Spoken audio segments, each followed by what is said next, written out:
Assalamualaikum, hai viewers sayang. Semoga senantiasa dilindungi Allah Subhanahu wa Ta'ala. Sebelumnya aku pernah share video tentang trauma. Kebanyakan pasti berpikir kalau aku lagi trauma ya. Padahal aku itu ingin share tentang banyak sekali yang curhat tentang trauma, dimana trauma itu menurut KBBI adalah keadaan jiwa atau tingkah laku yang tidak normal sebagai akibat dari tekanan jiwa atau cedera jasmani, bahkan luka berat. Menurut dari laman ini, trauma merupakan pengalaman emosional yang ditandai dengan ketidakmampuan untuk melepaskan diri dari memori kejadian buruk di masa silam. Pengalaman traumatis ini dapat bersifat objektif maupun subjektif, baik itu karena kekerasan fisik, emosional, hingga kejadian yang mengancam nyawa. Nah kan, dunia itu adalah tempatnya banyak ujian dan kejadian. Bahkan kita sekalipun tidak mudah untuk menghindarinya atau mengelak dari apa yang terjadi. Ada saja yang membuat kita menjadi menderita hingga trauma. Namun aku ingin menggarisbawahi tentang bagaimana kita bersikap untuk menghadapi perasaan itu. Islam mengajarkan keseimbangan dalam hidup, termasuk saat menghadapi masalah dengan percaya kepada Allah Subhanahu wa Ta'ala, serta tidak perlu terobsesi dengan apa yang tidak dapat dikendalikan.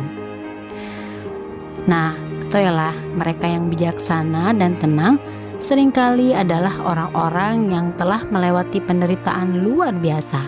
Dari sana, mereka menggunakannya sebagai alat untuk belajar dan melakukan perubahan besar. Sebagai contoh, ada Nelson Mandela, kemudian ada Bunda Teresa, serta setiap nabi, orang-orang yang telah mengalami penderitaan dan mengambilnya sebagai sesuatu untuk belajar, serta kesempatan berbuat baik. Begitu memahami penderitaan ada di dunia, karena suatu alasan, kita dapat mulai melihatnya sebagai tawaran pekerjaan. Allah Subhanahu wa Ta'ala tidak mungkin memberikan suatu kejadian kalau tidak ada maksudnya. Jadi kita ambil hikmahnya atau jadi positifnya agar kita menjadi aktivis untuk masyarakat yang lebih baik. Nabi Muhammad SAW berkata, filantropi adalah penangkal fantastis kecemasan dan stres. Bahkan jika kecemasan dan stres itu menyangkut kehidupan pribadi, menjadi sukarelawan dan memberi kepada orang lain memungkinkan kita untuk menempatkan segala sesuatu dalam perspektif.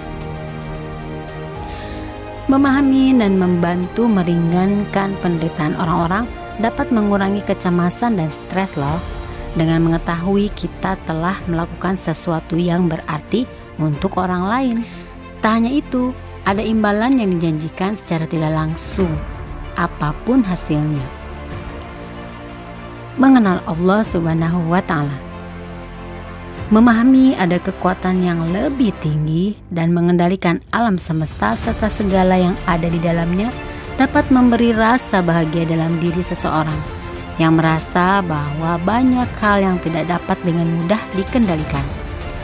Allah Subhanahu wa Ta'ala berfirman dalam Al-Quran, apakah mereka tidak melihat Allah, Dia yang menciptakan langit dan bumi dan tidak lelah dengan menciptakan mereka, memiliki kekuatan untuk menghidupkan orang mati?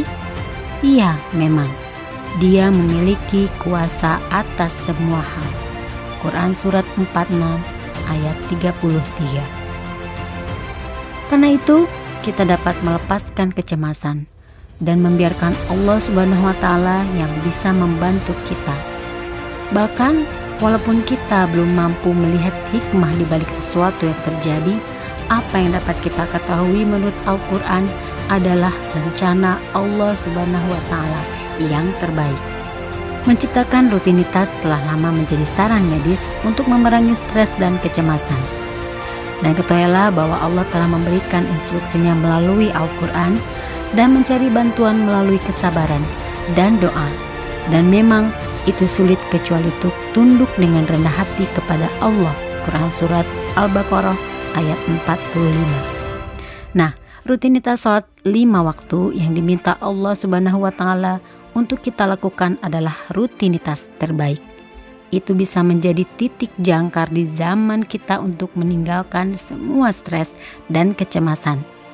Kita dapat menyerahkan diri kepada Allah Subhanahu wa Ta'ala yang mengendalikan semua hal. Wallahu a'lam bishawab. Wassalamualaikum